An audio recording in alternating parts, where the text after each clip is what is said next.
Hello दोस्तों, स्वागत है आपको मेरे चैनल में। तो आज हम बात करेंगे SIPO शिफ्ट रजिस्टर के बारे में। एक्चुअली क्या होता है कि MCU कोई भी माइक्रो कंट्रोलर का प्रिंट आउट बहुत ही कम होता है। अगर बहुत बड़ा भी माइक्रो कंट्रोलर हो, जैसे पाई पिको हो गया, ESP32 भी हो गया, आर्डिनो का तो वैसे ही कम होता है 14। इसीलिए आज हम शिफ्ट रजिस्टर के बारे में बात करेंगे। बहुत ही कम पिन को यूज करके हम बहुत ज्यादा पिन एक्सटर्नली क्रिएट कर सकते हैं, जो कि as a output pin behave करेगा। तो इसके लिए हम जो IC का यूज करने वाले हैं वो है 74HC595। ये एक शिफ्ट रजिस्टर है, जनरली SIPO रजिस्टर है। SIPO मतलब सीरियल इन पैरेलल आउट, मतलब सीरियली डेटा को इन करेगा एंड पैरेलली डेटा को आउट करेगा। ये IC 8 bit serial input and 8 bit serial output support करता है और इसका क्लॉक फ्रीक्वेंसी 100 मेगाहर्ट्ज तक ये काम करता है, जो कि बहुत ही ज्यादा है। एक्चुअली इस IC का कॉस्ट है बहुत ही कम है, तो इस प्राइस पॉइंट के हिसाब से ये बहुत ही एक्सेलेंट IC है। ये IC minimum 2 volt and maximum 6 volt में काम करता है, मतलब टिपिकल ऑपरेटिंग वोल्टेज 5.5 वोल्ट आप मान सकते हो। आउटपुट वोल्टेज में जो सप्लाई वोल्टेज है वही आउटपुट वोल्टेज में देगा। एम्बिएंट टेम्परेचर -40 से +125, जो कि बहुत ही हाई रेंज का होता है। अगर हम इस IC के पिन काउंट के बात करें, 16 पिन IC है, मतलब इसमें 16 पिन है, जिसमें पिन 16 VCC के लिए इस्तेमाल होता है, पिन 8 इस्तेमाल होता है ग्राउंड के लिए, मतलब इस दोनों में पावर सप्लाई देना पड़ता है। इसके अलावा जो पिन 15 है ये आउटपुट पिन 0 काम करता है, Q1 से 7 तक काम करता है, मतलब टोटल Q0 से Q7 तक 8 आउटपुट पिन आपको मिलता है, जिसको आप एज आउटपुट पिन इस्तेमाल कर सकते हो। और ये IC को कंट्रोल करने के लिए 2 पिन होता है, मतलब एक तो होता है पिन नंबर 13 अर्थात enable pin, and pin number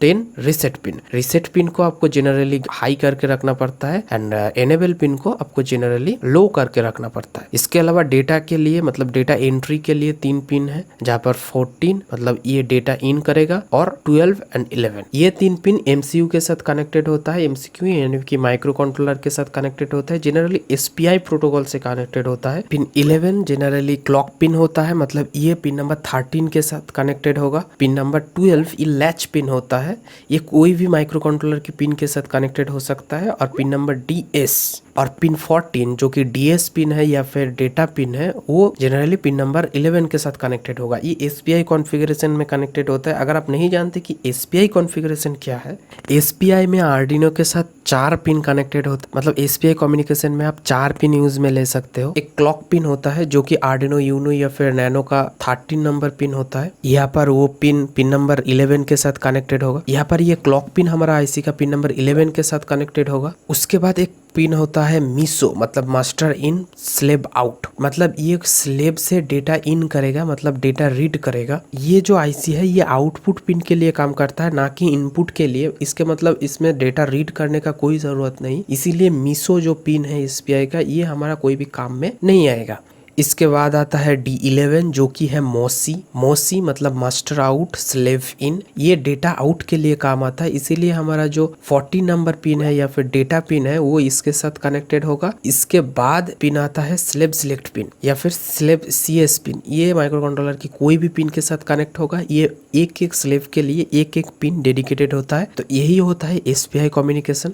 SPI में जनरली 4 पिन यूज होता है, जहाँ पर ये 3 जो पिन है ये फिक्स्ड रहता है और CS पिन हर एक स्लेव के लिए एक एक कंज्यूम होता है। इसके बाद इसका कोड के बात करें तो ये इसका कोड बहुत ही सिंपल होता है। SPI कम्युनिकेशन में काम करता है, तो पहले ही SPI लाइब्रेरी इंक्लूड कर लेने के बाद सेटअप सेक्शन में जो लैच पिन है या फिर CS पिन है उसको एज ए आउटपुट सेट करने के बाद SPI.begin करके SPI कम्युनिकेशन को ऑन कर लेना है। और इसको डाटा ट्रांसफर करने का जो प्रोटोकॉल है वो बाइट में डाटा ट्रांसफर होता है, मतलब एक बाइट में 8 बिट होता है। ये 8 बिट हर एक पिन को दर्शाता है कि वो पिन ऑन होगा कि ऑफ होगा। जैसे आप देख सकते हो यहाँ पर एक LED एरे है, जहाँ पर आप देख सकते हो 8 बाइट है और हर एक बाइट में एक एक बिट ऑन है या फिर 1 है। ऐसे हम एक LED ब्लिंक एरे क्रिएट करेंगे, जहाँ पर एक 1 by 1 LED ऑन होगा, जिसमें 8 LED 1 by 1 ऑन होगा, जहाँ पर एक LED जब ऑन होगा बाकी सब ऑफ होगा। उसमें आप देख सकते हो जो 8 बिट है यही हम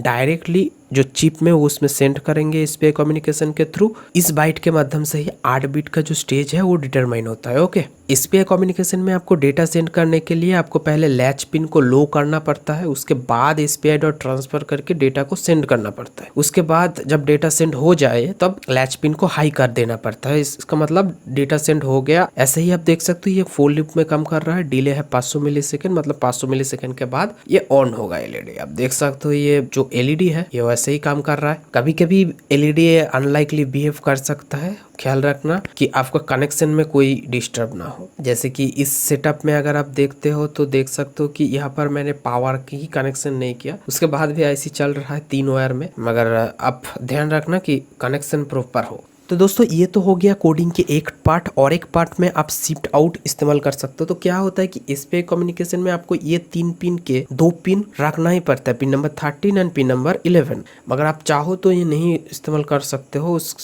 उसके लिए आपको शिफ्ट आउट पिन का इस्तेमाल करना पड़ेगा। इसके लिए आपको 3 पिन को पहले से डिफाइन करना पड़ेगा। Data pin, clock pin and latch pin, तीनों को आउटपुट में सेट करने के बाद एसपीआई ट्रांसफर के हिसाब से ही आप ये फंक्शन को यूज कर सकते हो, शिफ्ट आउट। ये एसपीआई की जैसा ही काम करता है, स्पीड बहुत कम है और आपको पिन सिलेक्शन का फ्रीडम ये दे देता है। फंक्शन में 3 पिन का एंट्री देना है, 2 पिन का एंट्री देना है, लैच पिन को पहले से ऑन ऑफ करना है, और एलएसबी या फिर एलएसबी इसको सेट करना है। एमएसबी या फिर एलएसबी फास्ट क्यों? क्योंकि ये डेटा कहाँ से एंट्री होगा, मतलब डेटा का जो बाइट है वो किस तरफ से एंट्री होगा, मतलब लिस्ट साइड से या फिर मोस्ट साइड से, उसके हिसाब से ये डिफाइन होता है। आप कोई भी एक चूज कर सकते हो। उसके बाद जो बाइट को आपको सेंड करना है वो चूज करना पड़ता है। उसके बाद 500 मिलीसेकंड की डिले में ये डेटा को सेंड करता रहेगा। और इसके बारे में और एक जो खास बात है ये है कि आप इसको मल्टीपल काम में ले सकते हो, मतलब 1, 2 या फिर 3 हो जाए, एक साथ काम में ले सकते हो, जहां पर एक ही डाटा पिन रहेगा, एक ही क्लॉक पिन रहेगा, एक ही लैच पिन रहेगा, मगर आप इसको मल्टीपल आईसी को एक साथ कनेक्ट कर सकते। मतलब यही कि एमसीयू का 3 पिन को यूज करके आप इन्फिनिट पिन